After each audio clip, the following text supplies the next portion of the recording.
Hi everybody, it's Mr. Bob again. Time for Reading with Mr. Bob as we continue on with The Hobbit by J.R.R. Tolkien.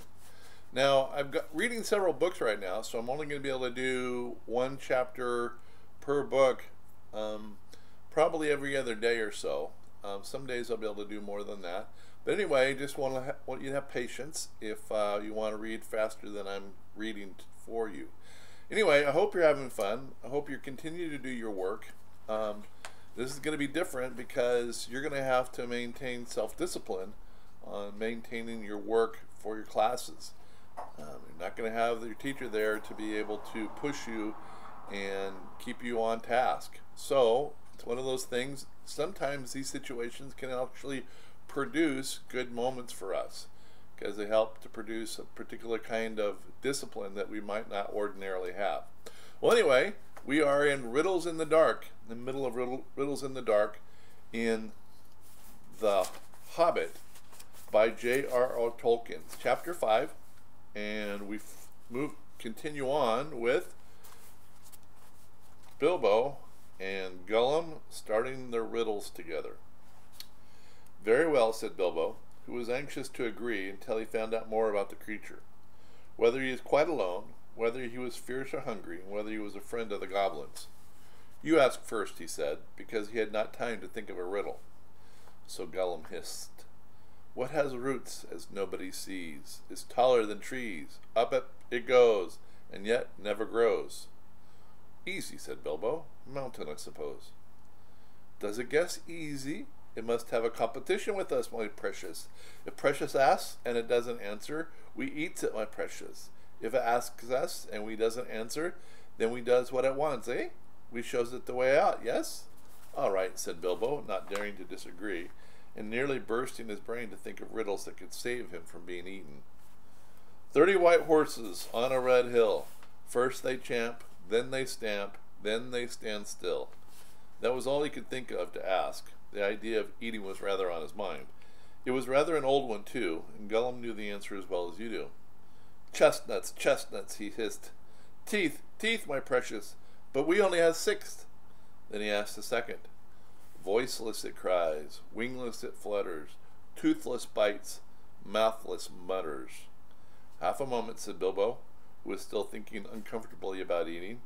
Fortunately, he had once heard something rather like this before, and getting his wits back, he said, and thought of the answer. Wind! Wind, of course, he said. And he was so pleased that he made up one on the spot. This'll puzzle the nasty little underground creature, he thought. An eye in blue face saw an eye in a green face. That eye is like to this eye, said the first eye, but in low place, not in high place. Said Gollum. He had been underground a long time and was forgetting this sort of thing. But just as Bilbo was beginning to hope that the wretch would not be able to answer, Gollum brought up memories of ages and ages and ages before, when he lived with his grandmother in a hole in a bank by a river. My precious sun on the daisies, it means, it does. But these ordinary, above-ground, everyday sort of riddles were tiring for him. And also they reminded him of days when he had been less lonely and sneaky and nasty. And that put him out of temper. What is more, they made him hungry. So this time he tried something a bit more difficult and more unpleasant. It cannot be seen, cannot be felt, cannot be heard, cannot be smelt. It lies behind stars and under hills, and empty holes it fills. It comes first and follows after, ends life and kills laughter. Unfortunately for Gollum, Bilbo had heard that sort of thing before, and the answer was all around him anyway. Dark, he said, without even scratching his head or putting on his thinking cap. My turn. A box without hinges, key or lid, yet golden treasure inside is hid. He asked to gain time until he could think of a really hard one. This one he thought dreadfully easy, Chestnut, though he had not asked it in the usual words, but it proved a nasty presser for Gollum. He hissed to himself, and still he did not answer. He whispered and spluttered. After some time, while Bilbo became impatient, Well, what is it? The answer's not a kettle boiling over, as you seem to think from the noise you're making. Give us a chance, give us a chance, my precious. Well, said Bilbo, after giving him a long chance, what about your guess? Suddenly, Gollum remembered thieving from nests long ago, and sitting under the riverbank, teaching his grandmother to suck. Eggses! Eggses, he hissed. Eggses it is. Then he answered, or asked, alive without breath, as cold as dark, never thinking, or never thirsty, ever drinking, all in mail, never clinking. He also, in his turn, thought this was a dreadfully easy one, because he was always thinking of the answer, but he could not remember anything better at the moment. He was so flustered by the egg question. All the same, it was a poser for poor Bilbo, who had never had anything to do with the water if he could help it. I imagine you know the answer, of course, or you can guess it as easy as winking, since you're sitting comfortably at home and have not the danger of being eaten to disturb your thinking. Bilbo sat and cleared his throat once or twice, but no answer came. After a while, Gollum began to hiss with pleasure to himself. Is it nice, my precious? Is it juicy? Is it scrumptiously crunchable? He began to peer at Bilbo out of the darkness. Half a moment, said the Hobbit, shivering. I gave you a good long chance just now. It must make haste. Haste, said Gollum, beginning to climb out of his boat onto the shore to get at Bilbo. But when he put his long, webby foot in the water, a fish jumped out in a fright and fell on Bilbo's toes. Ah, he said, it's cold and clammy. And so he guessed, fish, fish, it is fish. Gollum was dreadfully disappointed, but Bilbo asked another riddle as quick as ever, so that Gollum had to get back into his boat and think. No legs lay on one leg. 2 legs sat near on 3 legs. 4 legs got some. It was not really the right time for this riddle, but Bilbo was in a hurry. Gollum might have had some trouble guessing it if he had asked it at another time. As it was, talking of fish, no legs was not so very difficult, and after that the rest was easy. Fish on a little table, man at a table sitting on a stool, the cat has the bones, that of course is the answer, and Gollum soon gave it. Then he thought the time had come to ask something hard and horrible. This is what he said. This thing all things devours, birds, beasts, trees, flowers, gnaws iron, bites steel, grinds hard stones to meal, slays king, ruins towns, and beats high mountains down. Poor Bilbo sat in the dark, thinking of all the horrible names of all the giants and ogres he had ever told in tales, but one of them had done all these things. He had a feeling that the answer was quite different, and they ought to know it, but he could not think of it. He began to get frightened, and that is bad for thinking. Gollum began to get out of the boat. He flapped onto the water and paddled into the bank. Bilbo could see his eyes coming towards him. His tongue seemed to stick in his mouth. He wanted to shout out, give me more time, but all that came out was a sudden squeal was, time, time. Bilbo was saved by pure luck, for of course that was the answer, time. Gollum was disappointed once more, and now he was getting angry, and also tired of the game. It had made him very hungry indeed.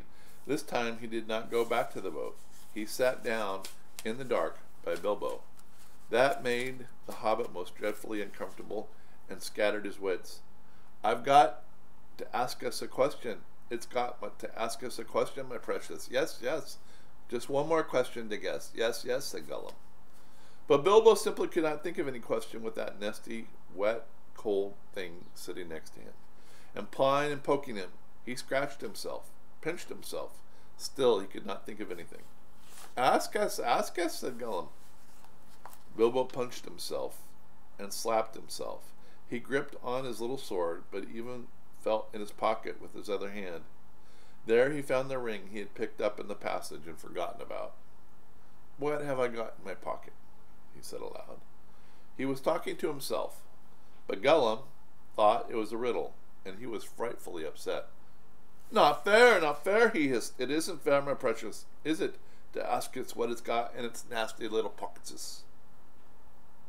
Bilbo, seeing what had happened, and having nothing better to ask, stuck to the question. "What have I got in my pocket?" he said. "It must give us 3 guesses, my precious. 3 guesses." "Very well, guess away," said Bilbo. "Hanses." "Wrong," said Bilbo, who had luckily just taken his hand out again. "Guess again," said Gollum, more upset than before. He thought of all the things he kept in his own pockets: fish bones, goblin's teeth, wet shells, a bit of bat wing, a sharp stone to sharpen his fangs on, and other nasty things. He tried to think of what other people kept in their pockets. "Knife," he said at last. "Wrong," said Bilbo, who had lost his some time ago. Last guess. Now Gollum was in a much worse state than before.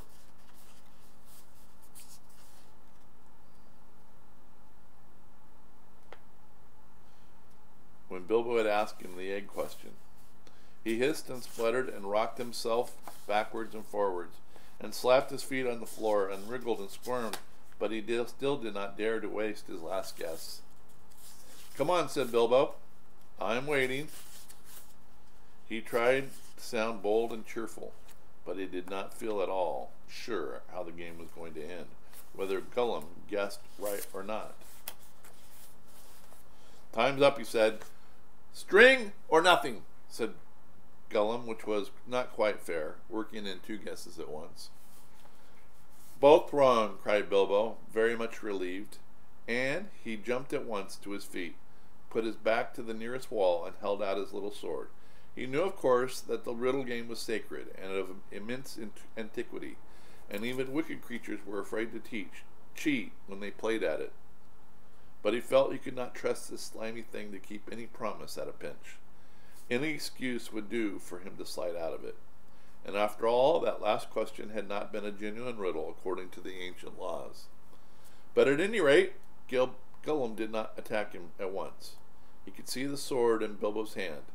He sat still, shivering and whispering.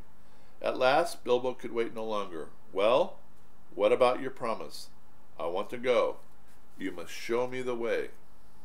"Did we say so, precious? Show the nasty little Bagginses the way out? Yes, yes. But what has it got in its pockets? Eh? Not string, precious. But not nothing. Oh, no, Gollum." "Never you mind," said Bilbo. "A promise is a promise." "Cross it is. Impatient, precious," hissed Gollum. "But it must wait. Yes, it must. We can't go up the tunnel so hasty. We must go and get us some things first. Yes, things to help us." "Well, hurry up," said Bilbo, relieved to think of Gollum going away. He thought he was just making an excuse and did not mean to come back. But what was Gollum talking about? What useful thing could he kept out of the dark lake? But he's wrong. Gollum did mean to come back. He was angry now and hungry, and he was a miserable, wicked creature, and already he had a plan. Well, that's the end of that part of Riddles in the Dark. We'll finish this chapter next time. Hope you enjoyed it, and we'll find out exactly what it is that Gollum had planned and how Bilbo and the rest of his party would escape the mountain. Anyway, we'll see you next time. Hope you had a good time. It's important to make sure that you do your schoolwork on time. I know this is hard. This is very different. You don't have someone on a clock telling you when it's time to start one thing and to stop another. But it's important to figure out a plan for yourself. So continue to do your schoolwork. Continue to do what you need to do. This is Mr. Bob. Until next time. Goodbye.